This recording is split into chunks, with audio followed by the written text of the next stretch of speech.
ara, vam plantejar fer aquesta xerrada. Hi ha moltes xerrades d'educació emocional, però pensàvem que també era interessant partir de les vostres inquietuds. Per això es va fer un formulari. Sabem que avui hi ha hagut moltes persones que han estat contestant el formulari. Clar, lògicament, avui no donava temps a preparar la xerrada. El que sí que si trobeu algun punt que teniu inquietud, ho podeu anar contestant en el xat. Val? Dius que aquesta serà una de les... Ens vam plantejar amb l'Èlia de fer una xerrada, si la fèiem al setembre o la fèiem ara.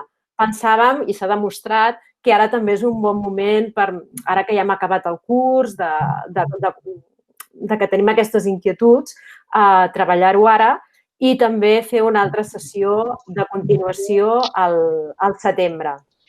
Val? Vull dir que hi haurà una continuïtat abans, quan tornem al centre. La presentació, que abans que ho demaneu, aquesta presentació es farà, no serà ben bé la que us passarem, però sí que us donarem un document on hi haurà el recull de la presentació i també de bibliografia que ens presentarà l'Èlia. Bé, ja he anomenat molt a l'Èlia, doncs bé, qui és l'Èlia? L'Èlia és una mestra d'educació infantil i de primària, és llicenciada en psicopedagogia i doctora en Ciències de l'Educació per la Universitat de Barcelona. Actualment també és docent de la Universitat de Barcelona i també formadora d'educació emocional. La part més important de l'Èlia és que porta 20 anys de docència en diferents etapes. També ha estat en equip directiu, que té una visió molt àmplia de les diferents etapes educatives i també porta 10 anys de docència en universitat. I afegim un punt extra que per nosaltres és un grat honor de tindre una expertesa que sigui de la zona, perquè ella va néixer i viu a Llinars. Perdó, Míriam, no sé si em sentiu. Sento interrompre, és que no sento res. No ens sentiu, a mi? Sí, doncs els altres ens senten, Anna? Potser surt i torna a entrar. No ens sentirà. Potser el David, que té el mòbil, potser li podrà dir. Doncs bé, dius això, que és important també nosaltres ressaltar experteses de la nostra zona i excompanys de la nostra zona donar-li veu. Doncs bé, jo no dono més pas de paraula, deixo pas a l'Èlia. D'acord. Molt bona tarda. Gràcies, Míriam, per aquesta presentació. Gràcies també als serveis educatius per haver confiat en mi i especialment a l'equip del CRP de servei. Agraeixo, evidentment, a tots i a cadascun de vosaltres la vostra presència virtual. Se'm fa molt difícil estar mirant a la càmera i a la vegada veure-us a la pantalla perquè la veritat és que tot això guanyaria molt més si estiguéssim tu a tu. Soc persona que m'agrada molt estar al costat i poder mirar a les persones. Espero i desitjo que aquesta xerrada pugui ser molt útil. Va adreçada a tots els docents i professionals de l'educació que esteu vinculats a les diferents etapes educatives. Us vull donar un gran reconeixement per tota la tasca professional desenvolupada al llarg de tota aquesta pandèmia i desitjo i espero poder estar a la vostra alçada per poder respondre a les vostres necessitats, interessos i perspectives futures. Avui, bàsicament, en aquesta xerrada, donat que ha comentat la Míriam la possibilitat de fer una xerrada a la tornada, ho has comentat això, Míriam? Sí. Doncs avui, en aquesta primera xerrada, està previst tocar 3 blocs, 3 continguts clau que són els que emmarcaran o definiran aquest camí d'aportacions. Aquests 3 blocs, si em permets, Míriam, em pots passar Val, gràcies, que tenim la companya que em passarà les diapositives. A veure, hi ha 3 blocs que tractarem avui. Un primer bloc que és, quan estem parlant de retrobament emocional, a què estem fent referència. Un segon bloc que té a veure amb les necessitats que tots i totes, com a persones, els infants, els joves, els adolescents, les famílies, el conjunt del professorat, doncs ha viscut i està convivint al llarg d'aquests dies de pandèmia. I un tercer bloc que té a veure amb el curs 2020-21. Dins aquest conjunt d'aspectes que tractarem, farem com una mena d'apartats. Un apartat més propi que és conceptual, perquè entenguem algunes idees generals sobre cadascun d'aquests blocs, i es donaran orientacions pràctiques per tal que les pugueu recollir, les pugueu valorar, reflexionar, perquè després d'una xerrada sempre és molt convenient que resituem algunes idees i que cadascú les pugui fer seves pròpies, en relació al seu context i en relació a la seva manera de fer. Quan estem parlant del retrobament emocional,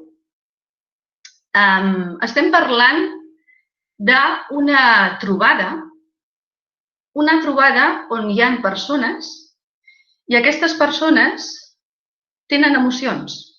Les persones pensem, sentim i actuem. I quan estem parlant d'una retrobada emocional, si ens basem en la nostra figura com a professionals, ens retrobarem amb companys de feina, ens retrobarem amb famílies, ens retrobarem amb alumnes, ens retrobarem també amb professionals vinculats a l'educació i també ens hem de retrobar emocionalment com a persones, perquè tenim un entorn. Per tant, quan parlem de retrobament emocional, estem parlant d'algunes idees que us vaig a definir a continuació. Una primera idea és el retrobar-se emocionalment suposa donar visibilitat a les emocions. Donar-los visibilitat significa identificar-les, reconèixer-les, posar-los nom, fer una lectura de quines emocions ens mostren els altres a través del seu cos, a través de la seva mirada, a través dels missatges, a través de les històries que ens arriben. I tingueu en compte que aquesta primera retrobada emocional ha d'estar primer amb vosaltres.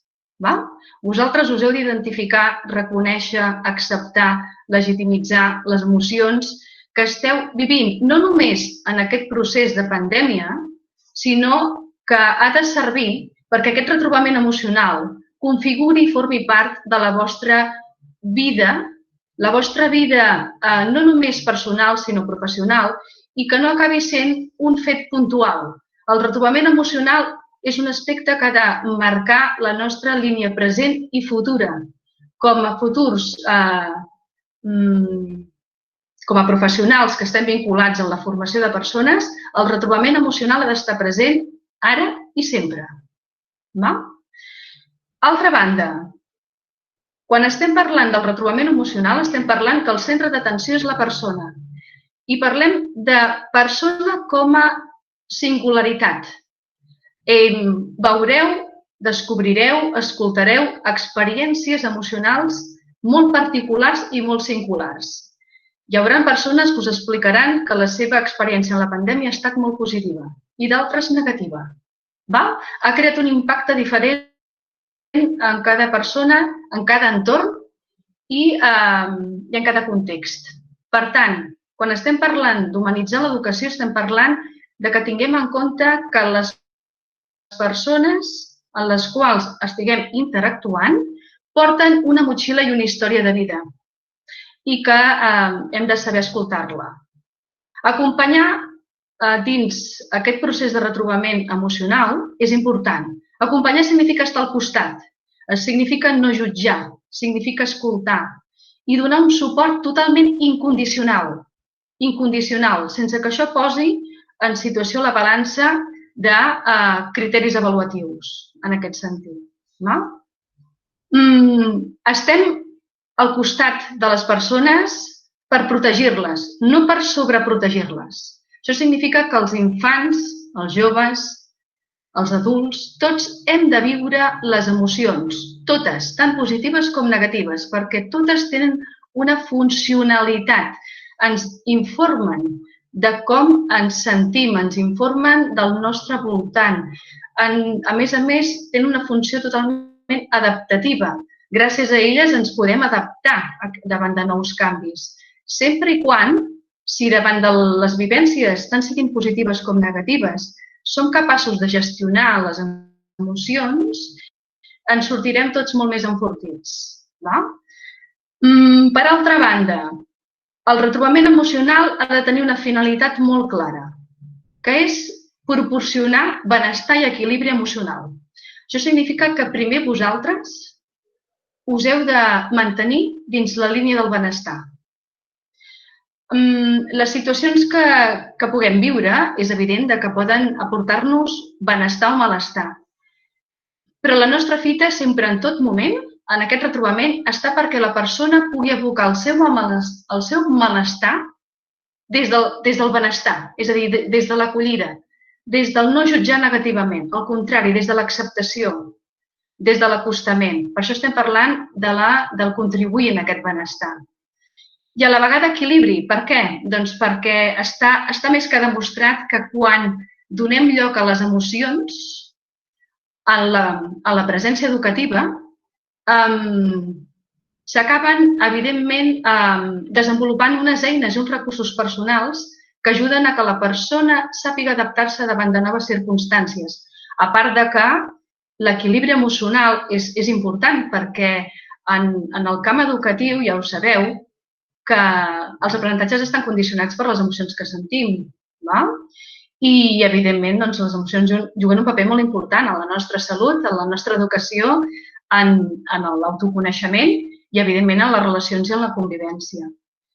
Important, de la mateixa manera que estem parlant de les emocions, estem parlant de la necessitat d'una educació. Per tant, l'educació emocional diríem que és la font de prevenció, és a dir, prevenir possibles patologies, prevenir la desmotivació, prevenir el fracàs, prevenir el bullying, prevenir estats depressius, etc. Però és que a la vegada és una font, diríem, de desenvolupament humà. Per què? Doncs perquè s'ofereixen eines i recursos de vida i per la vida. Crec que una demostració clau ara mateix és la situació en la que estem vivint i en la que hem conviscut en els dies de confinament. És un estat avaluatiu on cadascú ha hagut de posar a prova els seus recursos, els recursos emocionals. I aquí és on realment podem veure i detectar fins a quin punt tenim i disposem d'aquests recursos o no els tenim. I el mateix passa amb els infants, els joves, les famílies i totes les persones en les que ens ha tocat, evidentment, viure aquesta situació. És una magnífica oportunitat, aquest retrobament emocional, per enfortir vincles, per cohesionar grups, per empoderar a les persones. Quan dic persones, en tot moment estic fent referència a totes les persones de les quals ens vinculem. És a dir, un mateix es pot empoderar, podem empoderar, evidentment, els alumnes, els nostres companys, podem empoderar fins i tot a les famílies, perquè tot allò que projectem amb nosaltres té una influència molt directa amb aquests col·lectius. Per altra banda, si Míriam, em pots passar la... Perfecte. Per altra banda, quan estem parlant d'aquest retrobament emocional, quines orientacions pràctiques podríem donar de tot això? Primer de tot, el primer model és un mateix.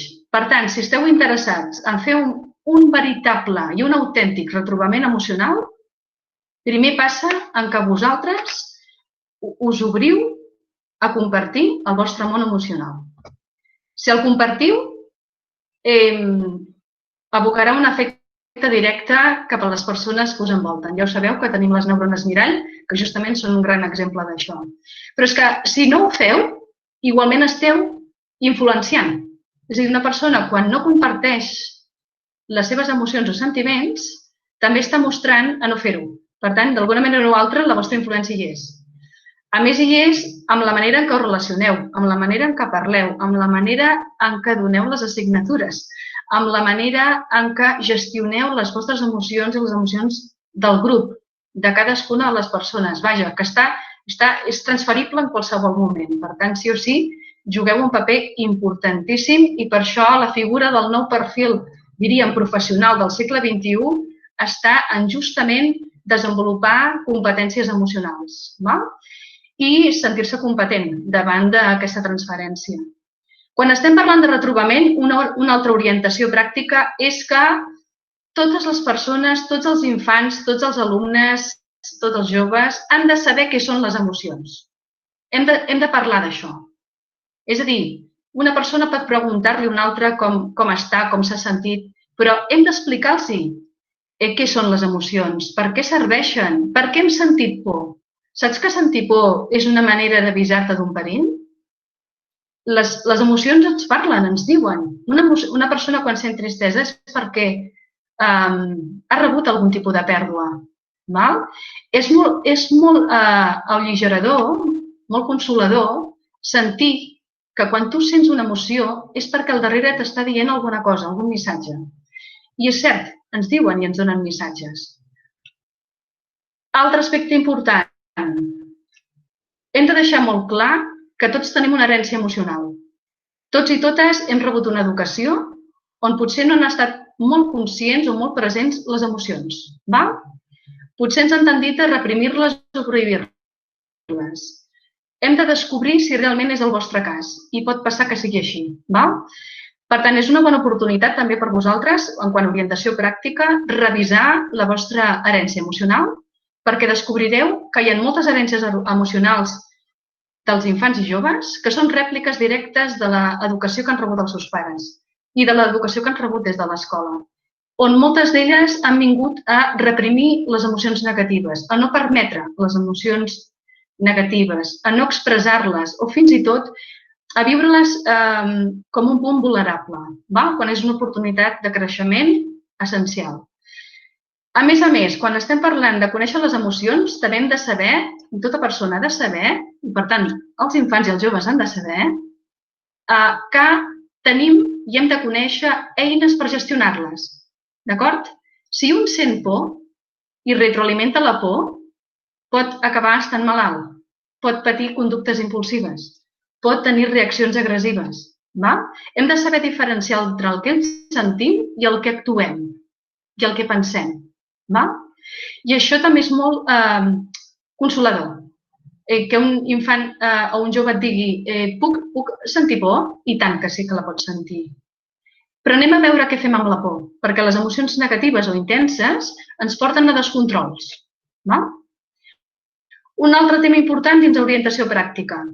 Les emocions que vosaltres transmeteu contagien. I això genera un clima emocional, un clima en el grup, un clima amb la persona, un clima amb la relació. Per tant, si vosaltres ja aneu pensant ostres, he de vigilar que no es contagin els nens, aquesta por és transferible. Per molt que l'intenteu sostenir, és transferible. Per tant, reconvertiu-la en una oportunitat com per poder canalitzar aquesta por des de la calma. Un altre aspecte essencial, saber posar nom a les emocions. Tu realment saps com et sents? Sentir-se bé i malament no és posar vocabulari emocional. És molt habitual que les persones diguem em sento bé i malament. És la primera unitat de reconeixement. Però clar, hem d'entrar més endins, d'acord? Us parlaré més endavant d'aquest vocabulari perquè és essencial. No és el mateix sentir por que sentir tristesa, sentir ràbia, sentir frustració, sentir amor, alegria, gratitud, pau, etc. Intentem substituir el com estàs per el com et sents. Senzillament perquè ja estem obrint la porta de tractar el món emocional. Si intentem posar verbs a aquest retrobament de coses que ens hem d'habituar a dir o observar, podríem parlar a trets generals d'aquests. Quan ens retrobem amb les persones i des del camp emocional, hem de tenir molt clar que hem de tenir una escolta activa. Escoltem què ens diuen. Escoltem el llenguatge del seu cos. Una persona que no ens mira ja ens està dient. Una persona que es mou activament ens està dient. Un silenci també ens comunica. Escoltem activament i empàticament. Significa intentem posar-nos en el lloc de l'altra persona. No només pel que pensa, sinó per com es pot arribar a sentir. Aquesta capacitat innata que tots tenim l'hem de posar molt a prova. Això significa no interrompre les intervencions, significa deixar que la persona pugui dir o respectar aquests silencis. A la vegada hem d'acollir les emocions de les persones. Quan dic acollir significa donar l'oportunitat i el dret legítim a que tota persona pugui expressar com se sent i ens pugui dir com se sent, siguin emocions positives com negatives. Si no estem habituats a que una persona ens parli de les seves tristeses perquè possiblement no som capaços de sostenir el plor d'una persona, és una cosa que també ens hem de treballar, perquè ens hem d'habituar a mirar els plors de les persones i també mirar-nos la ràbia de les persones, perquè al darrere d'una ràbia hi ha una tristesa. Acollir significa donar l'oportunitat a totes les emocions que tots i totes sentim. Començar amb nosaltres.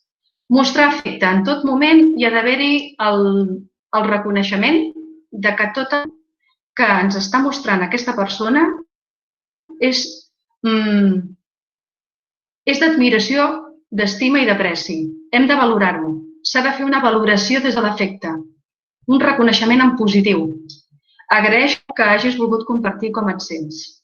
És important posar paraula a aquest tipus d'agraïments i aquests efectes, perquè, en certa manera, quan fas un reconeixement, li estàs mostrant un afecte, una estima cap a la persona. Respectar. Importantíssim no jutjar. Respectar el que es pugui sentir. Donar lloc a expressar.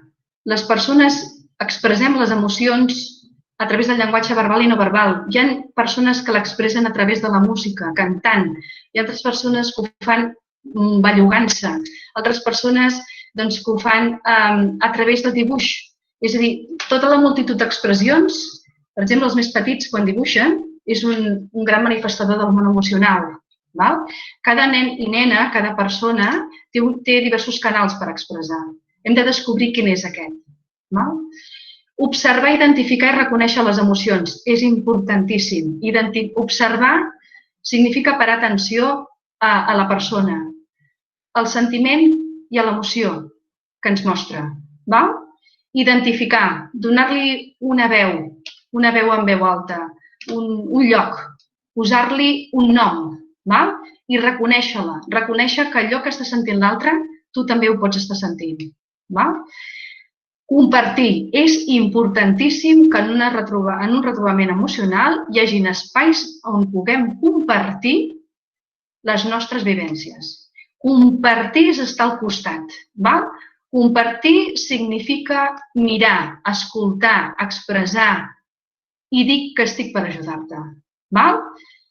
El compartir ens uneix i genera cohesió. Tenir en compte que tota persona és cos, ment i emoció. No ens oblidem d'això. El vocabulari, com abans he comentat, i un aspecte rellevant, connexió emocional. Ens podem trobar moltes persones, molts infants, molts adolescents, molts alumnes, que a través d'escoltar experiències d'altres persones, a través fins i tot d'històries o de contes o de músiques, ens poden fer despertar de manera conscient el nostre món emocional. Hi ha moltes persones reprimides emocionalment. L'única manera que tenim per despertar aquesta connexió emocional és acostant realitats. I una realitat pot ser a través d'una història o escoltar el testimoni d'un igual. Si seguim, aquestes serien el gran paraigües de les orientacions d'aquest retrobament, que poden venir acompanyades per preguntes que se'n diuen facilitadores.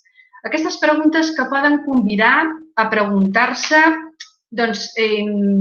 quin ha estat aquest món emocional que tots i totes estem vivint o que hem viscut i que ens ajuden a entrar en aquesta finestra de les emocions, d'un mateix i dels altres. Preguntes com et sents, per què, com t'agradaria sentir-te, què pots fer per sentir-te millor, qui et pot ajudar, quines són les teves fortaleses, com pots calmar les emocions, què t'ha portat aquest confinament, què és la Covid, què has trobat a faltar. Tot aquest conjunt de preguntes poden motivar a iniciar converses. A vegades aquestes preguntes poden abocar-se amunt directament. Per exemple, doncs, avui m'he volgut preguntar com em sento, per exemple, i vull compartir amb vosaltres com em sento avui. És a dir, aquesta pregunta es pot transformar en una manera de començar nosaltres.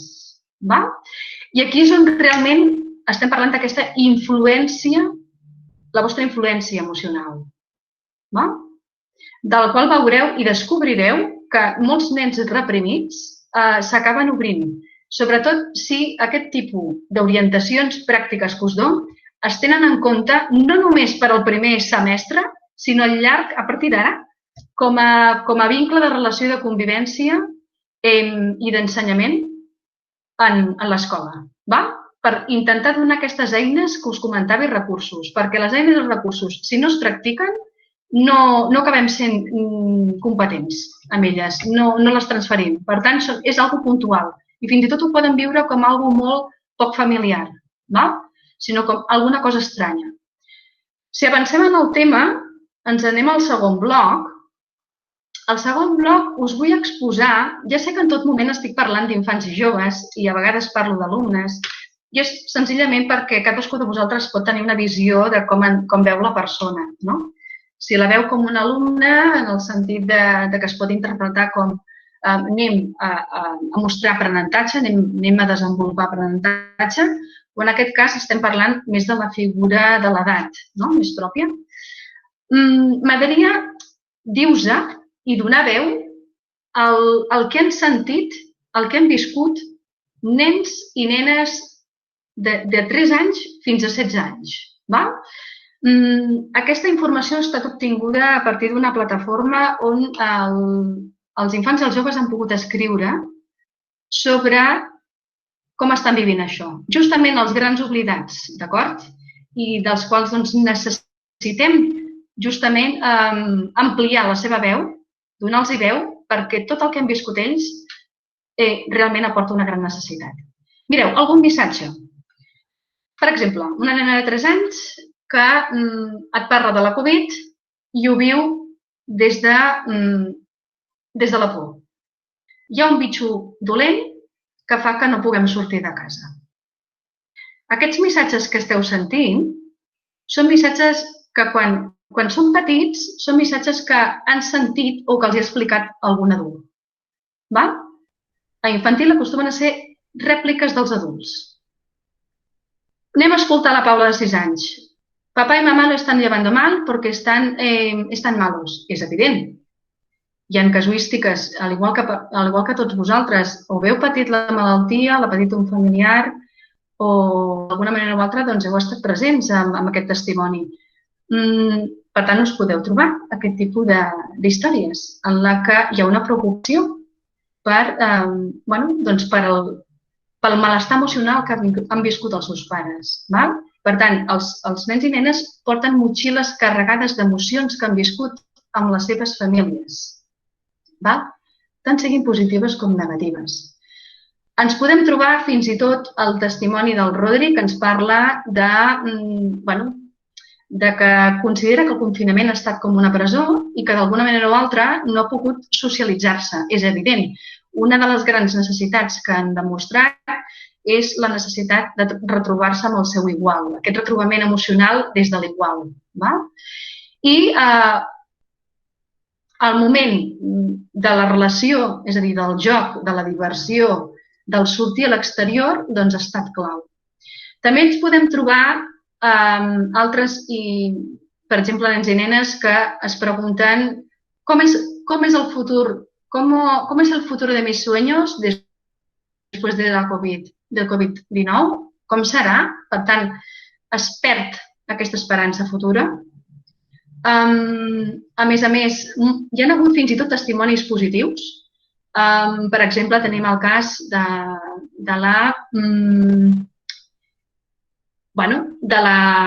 l'Iñaki de 16 anys que diu que li ha servit per poder parlar amb els seus pares, cosa que no havia fet abans, i que pogués jugar i establir un vincle amb el seu germà. I, per tant, doncs, tot això li ha portat una oportunitat de relació magnífica. O d'altres que, bàsicament, ha estat una aportació magnífica perquè hem tingut 24 hores de Netflix. Per tant, aquí és important i donar lloc i donar respecte a aquest conjunt de vivències. Perquè hi ha hagut fins i tot molts nens i nenes que els ha servit per poder descansar. Si es trobaven davant d'una situació de fracàs escolar, desmotivació, aïllament, entre iguals, doncs els ha servit per poder respirar.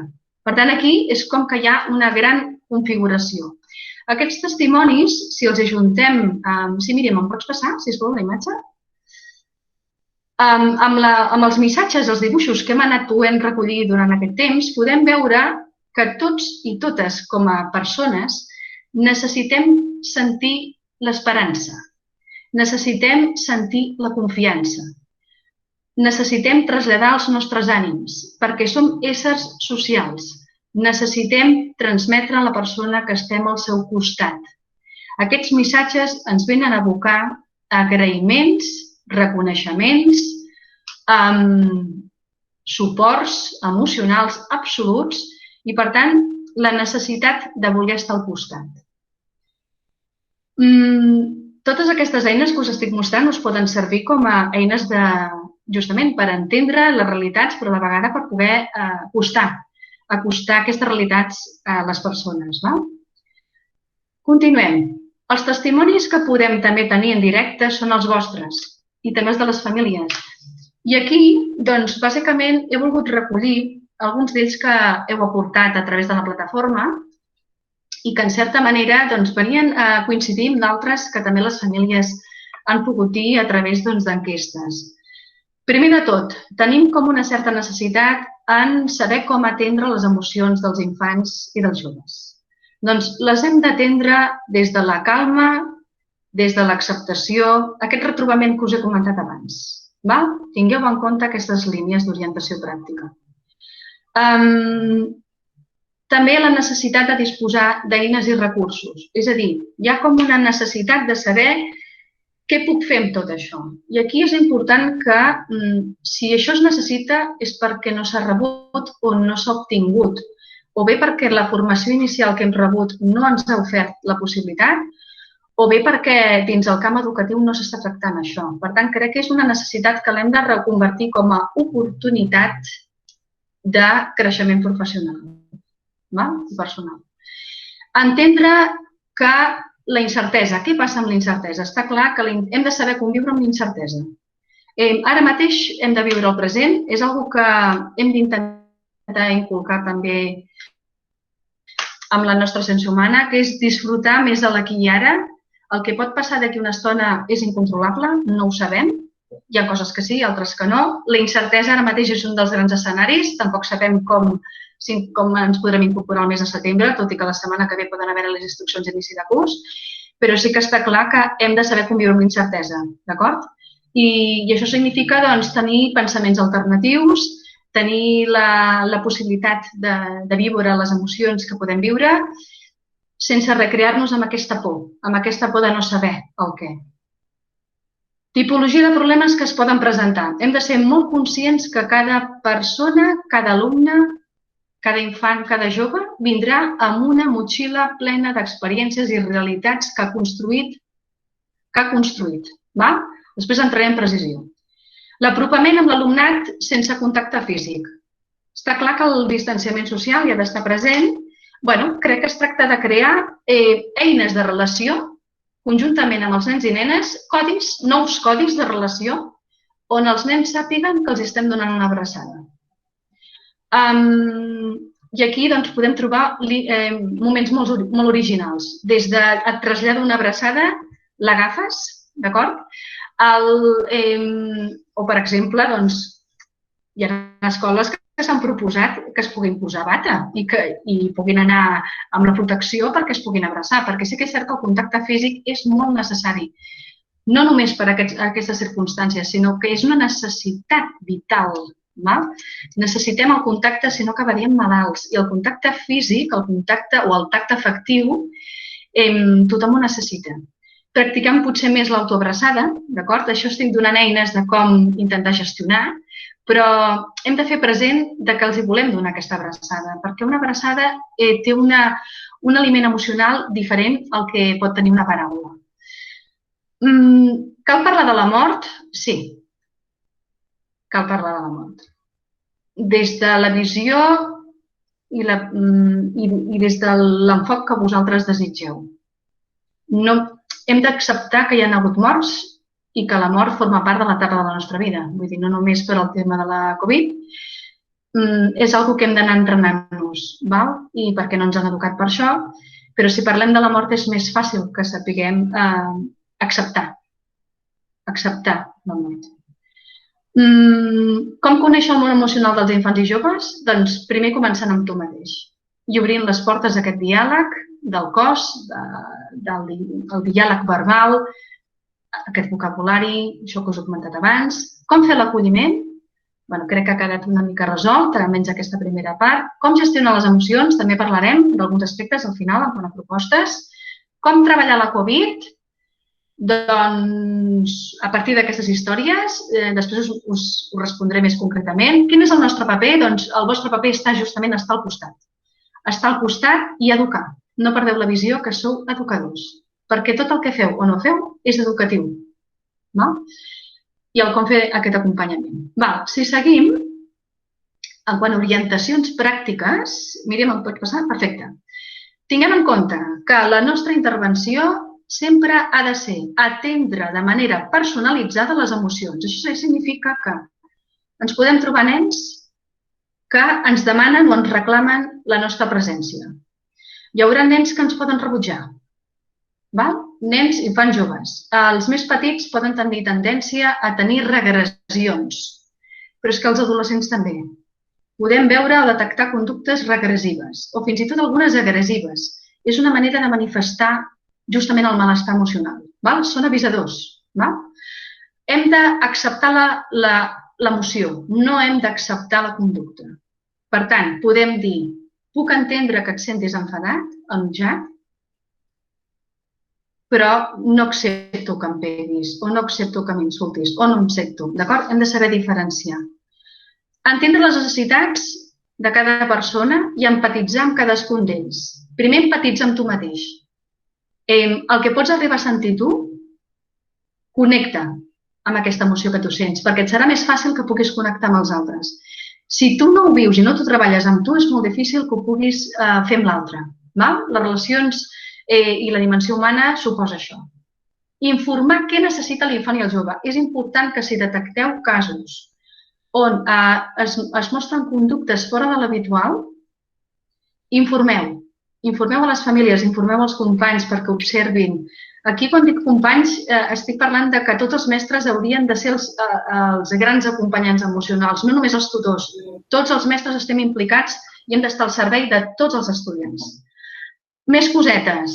Treballem en conjunt, actuem en equip. Tot allò que voleu portar en marxa, sisplau, compartiu amb les famílies, compartiu amb l'escola, creeu una línia coherent, que tingui sentit i que doni veu a les necessitats de tots i de totes, perquè els docents també teniu necessitats, i les famílies. Conèixer aquestes vivències, històries, com us comentava, llegir els silencis, mostrar molt més l'afecte. Heu de saber expressar i dir als infants que els estimeu, que els aprecieu, que són persones, necessiten sentir també això.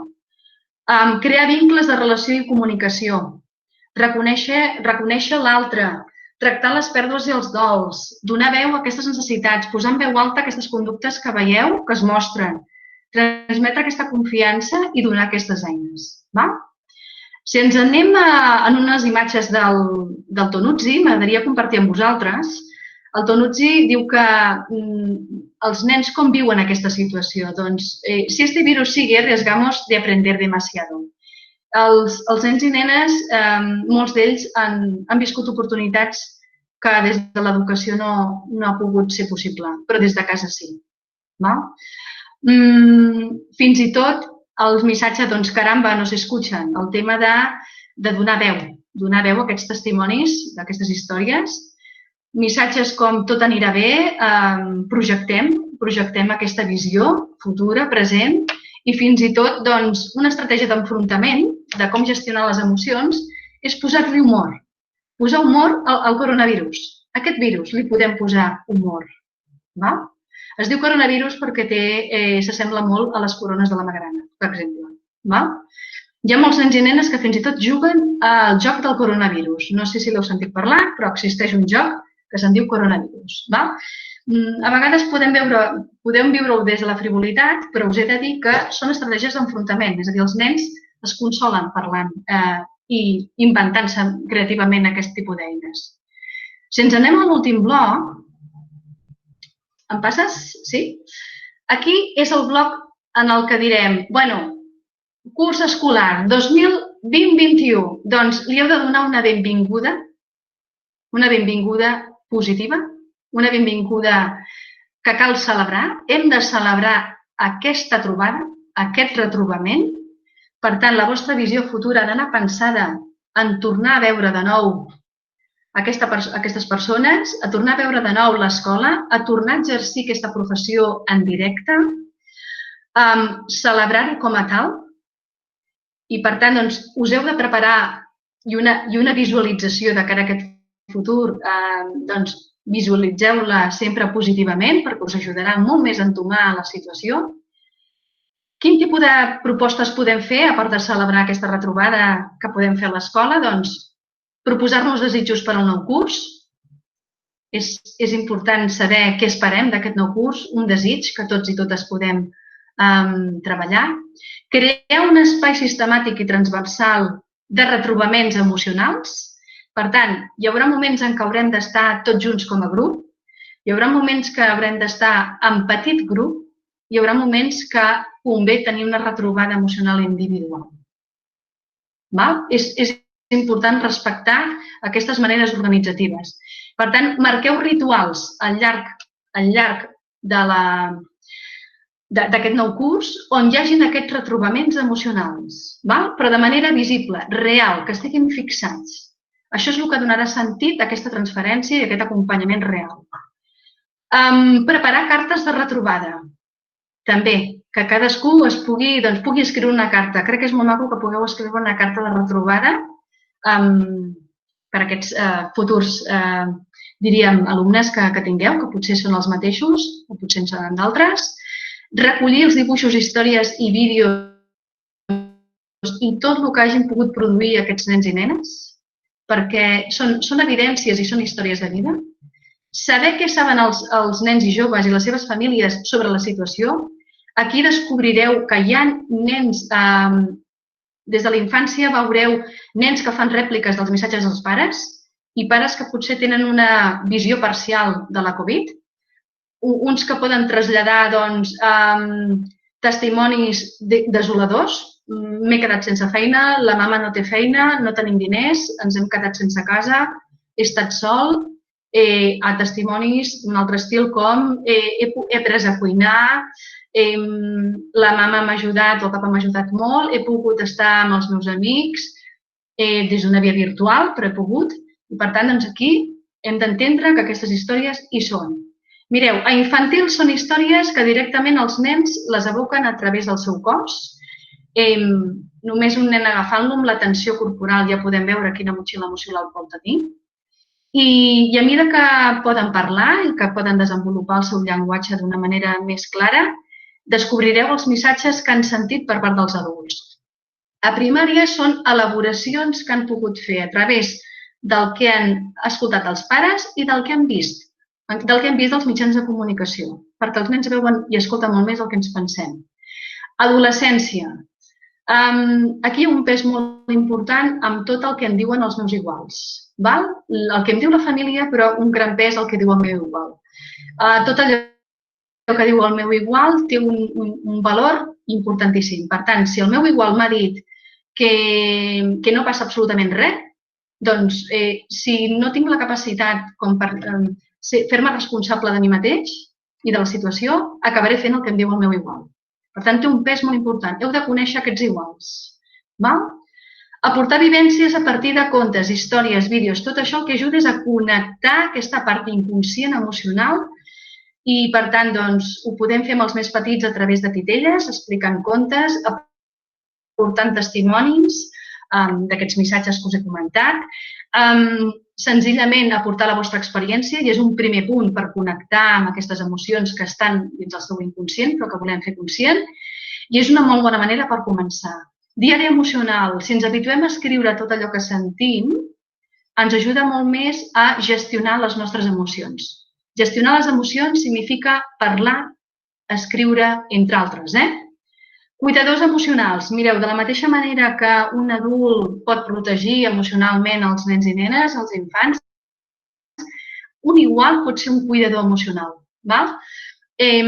Us podria parlar extensament d'aquestes figures, però bàsicament és tot allò que vosaltres formalitzeu en aquests espais oficials, diguem, els podeu reconvertir en que els mateixos iguals també entomin aquesta figura. Vosaltres heu de ser els grans cuidadors i us heu de cuidar emocionalment, això està clar. I per finalitzar, 5 passes, Míriam, podem crear fins i tot espais on els mateixos nens i nenes vulguin escriure o volen que escrivim bons moments, els pots dels bons moments i el pot de l'ajuda. És important que emfatitzem recursos de com sol·licitar aquesta ajuda. L'ajuda és una estratègia de gestió emocional. Hem de saber demanar ajuda. No ens fa ser inferiors, justament al contrari, ens fa ser persones. Saber demanar ajuda i donar ajuda, de manera incondicional. Un altre aspecte, poder treballar amb paraules positives. Si parlem en positiu, generem emocions positives i pensaments positius i conductes positives. Té un efecte directe al poder de les paraules en les persones. Si el vostre discurs és des de la desesperació, les paraules seran negatives. Això porta a un contagi emocional negatiu, un pensament negatiu i una possible conducta negativa. Per tant, el poder d'aquestes paraules. Nemo. El Nemo és un acrònim que vindria a dir que una persona pot mostrar-se assertivament o comunicar-se assertivament dient, per exemple, jo soc l'Èlia, jo em sento trista. Motiu. Per què? Perquè he estat sola a casa. Objectiu. Necessito, sisplau, que m'escoltis. Aquest acrònim vindria a simplificar el com obrir aquest món emocional des de la responsabilitat d'un mateix, des de l'autonomia emocional i com demanar a l'altre el que necessita o el que espera. Ho dic per si us pot servir. Lemes del coronavirus, també importantíssim. Anem a veure quines paraules ens susciten el coronavirus. Escoltarem de tots tipus. No jutgem, sisplau, en tot moment. Nous codis per expressar afectes, com us deia. Hem de saber quan els estem donant un petó i si el podem donar el donarem, és evident. Una abraçada, un tocar. El tocar el colze ja és un mecanisme que s'ha acceptat, no? Però no perdre el contacte. L'enemic no és la persona. L'enemic i l'amenaça no és la persona. No oblidem això. Deixem molt clar a les persones que l'amenaça no és la persona, sinó és el virus. Emocions clau. Activar preguntes des de l'acompanyament, com us he comentat abans. Emocions clau.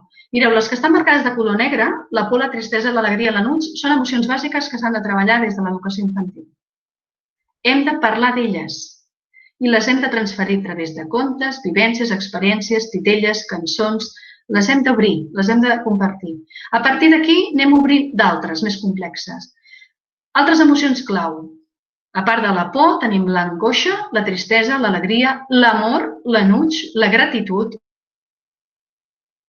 la ràbia, la calma, l'esperança, la confiança i la frustració. Aquestes són les que bàsicament, quan hem fet diversos estudis, hem pogut recollir les que més predominen o han predominat al llarg d'aquesta pandèmia. Important, connectar-les sempre amb experiències properes i de vida. Vosaltres recordeu que sou el magnífic model i que ho fareu estupendament bé. I per finalitzar, com podem gestionar les emocions? Doncs per gestionar les emocions primer hem de reprendre la calma. intensificar les emocions intenses, negatives. El que és molt sanador és parlar. Les persones que parlen deixen anar el seu malestar. Val? Hi ha persones que són molt xerraires perquè necessiten abocar el seu malestar. Activitats de conversa, relaxació del cos, de la ment, el sentit de l'humor també és una estratègia d'enfrontament, la visualització, la música ajuda molt a que moltes persones puguin, a través del moviment, deixar anar aquestes emocions tan positives com negatives, l'art, la lectura, l'escriptura, el pensament alternatiu, el contacte amb la natura. Bé, és que podríem fer una xerrada específica de gestió emocional. Bé, bàsicament, amb tot això, Míriam, amb tot això el que us vull dir és sempre podeu ampliar amb activitats molt més específiques, del qual aquí hi ha alguns materials de lectura que us poden servir, des de programes d'educació infantil fins al que és tota la secundària, fins a secundària, el tema famílies, el tema dels docents, dels educadors, la pràctica. Això, al finalitzar, us passaré un llistat més específic, aquí es pot veure l'imatge, però que sapigueu que hi ha recursos d'ajuda. No són recursos d'autoajuda, sinó que són recursos d'ajuda i d'acompanyament també per les persones que voleu justament apostar amb una aposta totalment encertada en l'educació emocional. I per finalitzar, donar el meu absolut agraïment a aquesta escolta. Si posem l'última imatge. Míriam? Yes? És un agraïment que us diria en persona, però que en certa manera us vull traslladar. I ara, m'agradaria saber una mica el vostre feedback d'aquests 40... crec que ho hem allargat amb 47 minuts més. No, perdó, 47 minuts més, no, en 47 minuts. Què us emporteu, què voleu saber, dubtes que vulgueu que intentem resoldre, que estic a la vostra disposició, de veritat, i que d'alguna manera rebre aquest petit feedback. Em traslladeu, companys? Sí. Perdona, Èlia, hi ha una pregunta, hi ha la Cristina que vol parlar, però abans hi ha una companya que ha hagut de marxar, però que com que hem dit que passaríem la gravació ja quedaria contestat. Preguntava si seria bo tenir el mateix grup d'alumnes al curs que ve. Sabem a vegades que es barregen amb cicles. Doncs, sí, bàsicament seria molt convenient. Necessitem tenir una continuïtat amb aquests alumnes o senzillament, si no els tenim, que tinguem l'oportunitat de tornar-los a retrobar amb ells i poder fer un comiat. Un comiat temporal perquè és evident que ens canviem de grup, però sí que almenys la vostra presència hi estigui. A ser possible, sí. Ajudaria molt, perquè els coneixeu, el vincle que heu establert amb ells, doncs està clar que és autèntic per tot el temps. Penseu que també la via telemàtica ha creat vincles, val? D'altres potser ha suposat la no connexió i el trencament d'algun vincle per no garantir la permanència. Espero haver contestat en relació a la pregunta. Jo crec que sí, La Cristina demanava la paraula, no sé quina Cristina, tenim 4 Cristines. No sé si ha quedat contestat la pregunta o no. No, sembla que ja ha contestat. Quina és la pregunta? No ha dit, ha demanat la paraula, però no. Li he demanat per xat que ho escrivi, però no. D'acord. No d'això. No sé si algú vol comentar alguna cosa més, que hagi quedat... Vol afegir alguna cosa? De moment estem tots ja a final de curs. A persones d'escola bressol que... Sí, en tenim. Sí, estava comentant que si hi ha persones específiques que vulguin que en parlem. El tema diu, estic a l'escola bressol i em preocupa que l'adaptació no es pugui fer com fa anys que fem i sabem que això ajuda emocionalment als infants. Sí, mireu, aquestes eines, sisplau, el missatge que us vull donar és que totes aquestes eines i orientacions pràctiques han de servir per a aquest present i per al futur, sigui el que sigui, d'acord? Sigui el que sigui. Som educadors, estem educant i hem de donar aquests recursos perquè aquests nens i nenes, aquests futurs ciutadans, tinguin el servei totes aquestes eines que els hi permetin saber conviure i adaptar-se davant de qualsevol situació a la vida. Perquè, mireu, a part de la crisi sanitària, tots patim crisis. El canvi d'etapa és una crisi. El moment en què la mare i el pare se'n van a treballar i he d'estar a l'escola és una crisi, d'acord? En el moment en què la meva parella em deixa és una crisi. Vull dir, hi ha moltes crisis que estem vivint al llarg de la nostra vida. I no només això d'estar en la crisi, és que senzillament això és una eina perquè davant de qualsevol situació a la vida, sigui tan positiva com negativa, sapiguem connectar amb les nostres emocions. Perquè si no ho fem, no gaudirem. No serem nosaltres, no generarem benestar ni amb un ni amb l'altre. Crec que hi ha bastantes evidències i estudis que venen a dir que tenen un paper molt important en la nostra salut i en la persona i en l'educació. Crec que si esteu aquí és per això també, no? Perquè esteu molt sensibilitzats amb aquest tema, cosa del qual em sento gratament satisfeta.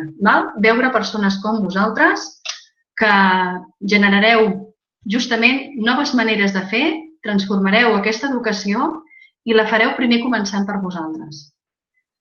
No sé si hi ha alguna qüestió més. A mi no m'importa quedar-me aquests minuts perquè m'encanta. Jo estic mirant ara la càmera, no us estic mirant vosaltres perquè m'agrada molt veure la presencialitat.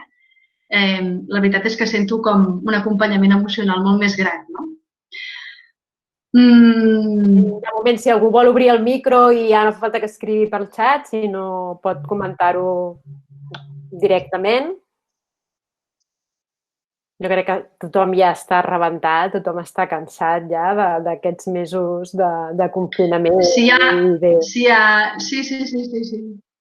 El que farem... Jo voldria...